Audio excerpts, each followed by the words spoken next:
Max, the one to watch for the best in entertainment, now has live sports with the Bleacher Report sports add-on. 5, 4, 3, 2, I let one go. Stream hundreds of select live games from the MLB postseason. That's gonna go! NBA, NHL, U.S. Soccer, and NCAA Men's March Madness. We just see what we think we just saw! And it's all included for a limited time with any Max subscription. He got him! After the promo period, add it for $9.99 a month. Base subscription required.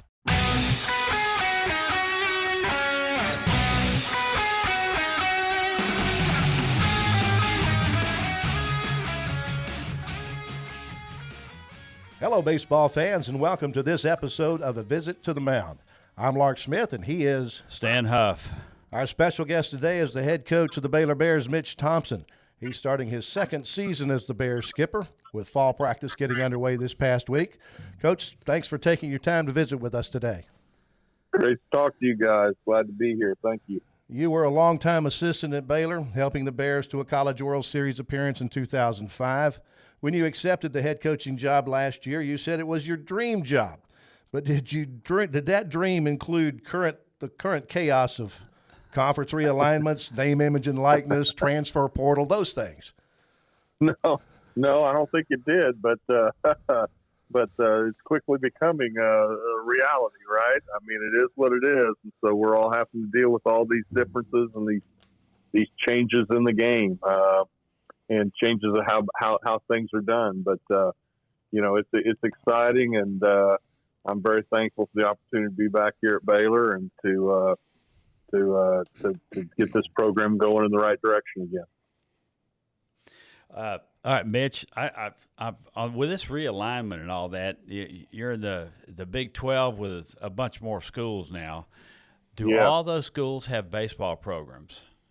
Yeah, right now, currently Iowa State is the only school in our league currently that doesn't have baseball. So Colorado's got it? And Colorado does not as well. Okay. You know, when Colorado joins us next year in 2025, they do not currently have baseball either. So there'll be two that do not. The rest of them do. And so, and it's really continuing to be an extremely strong league when you think about all the teams that we've brought in and joining us with what we already currently have. It's an incredibly strong league. Right. Media focus on name, image, and likeness seems to be on football and basketball, but what effect have you seen that have on college baseball? Huge effect, especially in this last year. I think the name, image, and likeness was started off with really good intentions. I think it's kind of grown into being something that the NCAA didn't necessarily think it was going to be, and from the fact that it's being used in recruiting, and that was never the intent.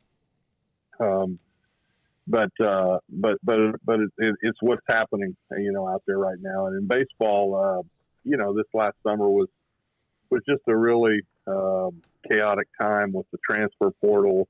When you combine the transfer portal with the NIL, it's really sped everything up. There's always somebody out there that says that they got something better than whatever you have wherever you're at. And when kids can immediately go into the portal and then be recruited with NIL money, that whether they get that money or they don't, that was promised to them. It's kind of chaotic, but colleges are using NIL money to recruit with right now, and they're using it to entice kids to get into the portal. There's tampering going on left and right. It's a crazy time in college baseball. Well, is that with this transfer portal and with the transfer portal and all that going on, guys are coming and going then, correct? Have you got a problem with that? It's the right to. I think that every student in the country can transfer from one college to another. So there's a lot of kids who end up transferring that make some have a different decision, but in athletics, so kids are available. so yeah, they can transfer one time free of charge, and there you go. You can get in there and go do it, and at a lot of the mid-major colleges, especially in college baseball, it's become a deal where a kid will go and play at a mid-major for a year, put up really good numbers. That may be the only school that's recruited in. And he'll go put up really good numbers as a freshman, and then he'll think, I'm going to jump in the transfer portal and see what I can do. So really, sometimes the mid-major programs are almost being used like a junior college, a stepping stone. And I just don't think that's good for our game. I understand. But kids can definitely jump in there, and there was a whole bunch of them that jumped in this summer. I see. I got one more question for you. As far as recruiting goes, when you're going out to recruit a player, y'all don't have a minor league. You don't have scouts. I mean, it's you and your guys. What do you use, like Perfect Game stuff like that? How do you find out about these kids? Yeah, we're out seeing players all over the place. I mean, we're running as hard as we can run.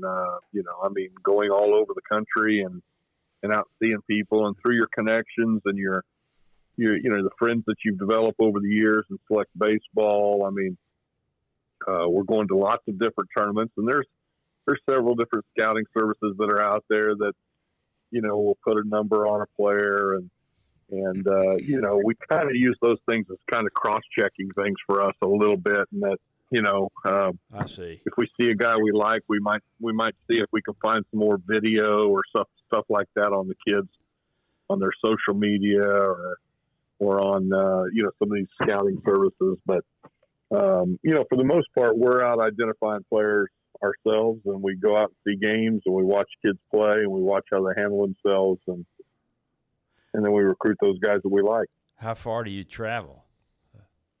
We're going all over the country. I mean, this past year, our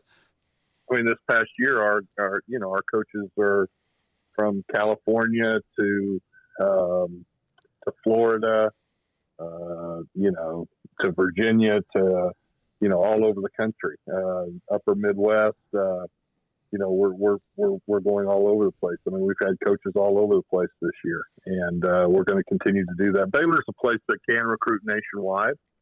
It's a place where, we're located right in the middle of the state of Texas, so we've got great weather, we've got great facilities, we've got a great conference, we've got a great school. There's a whole lot for kids to like, and that's true.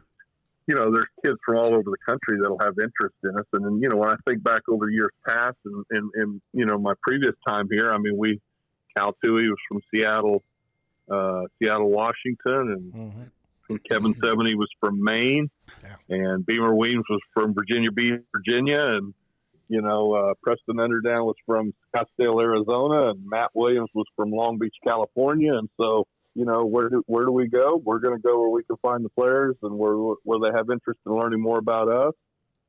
And that's what we're doing again now.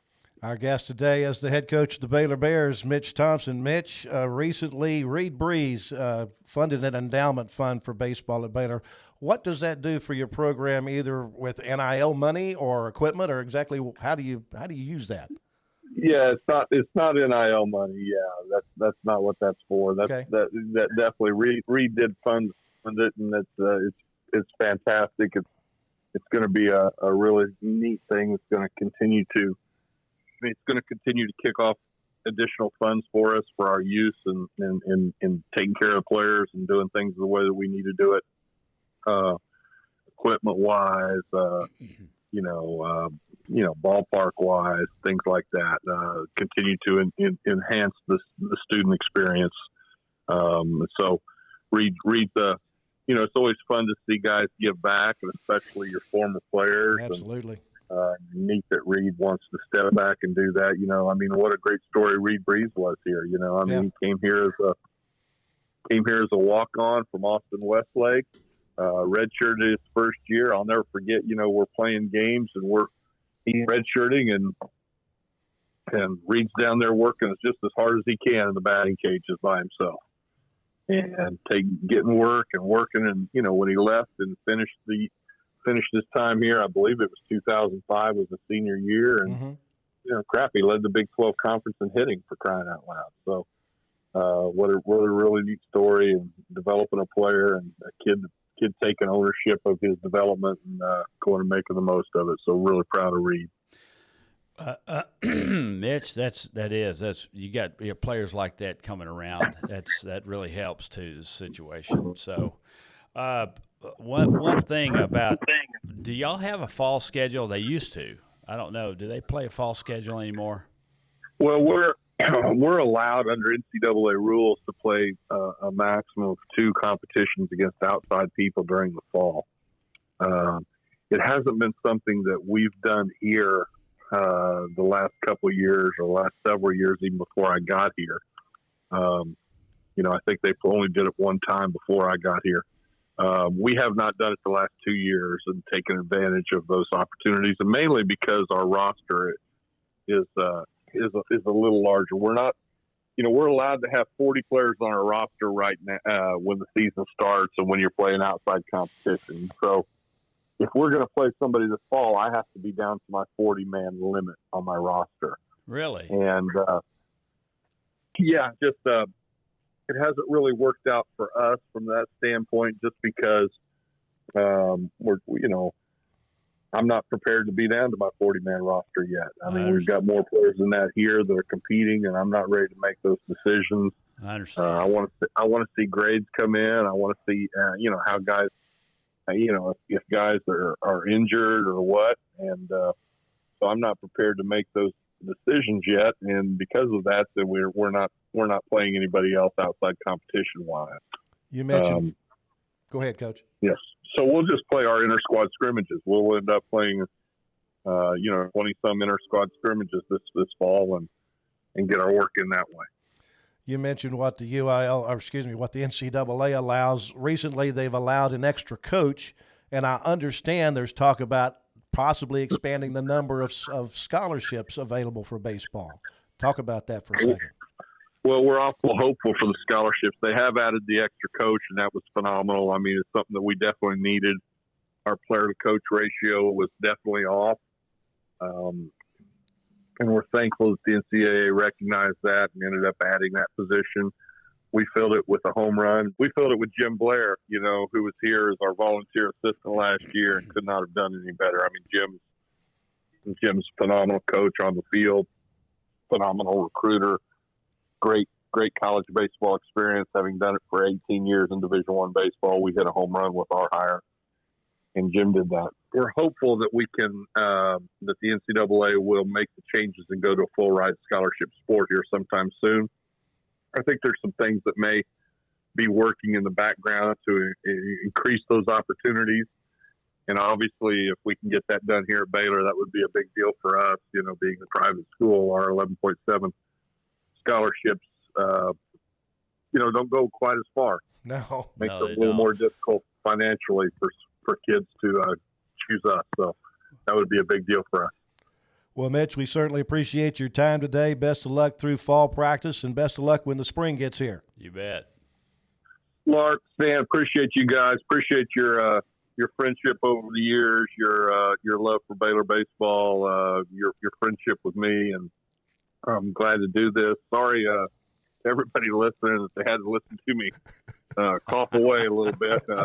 I apologize. Got that little scratch in my throat. I apologize for that.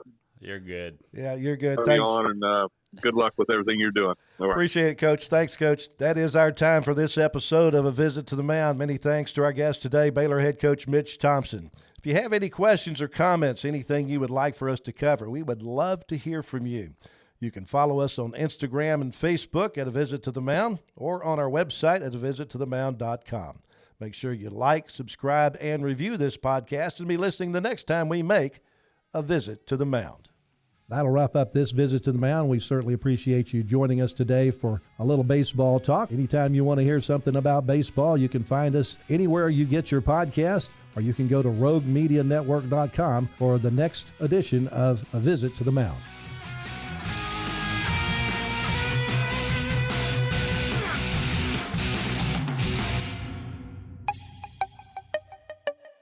This has been a Rogue Media podcast.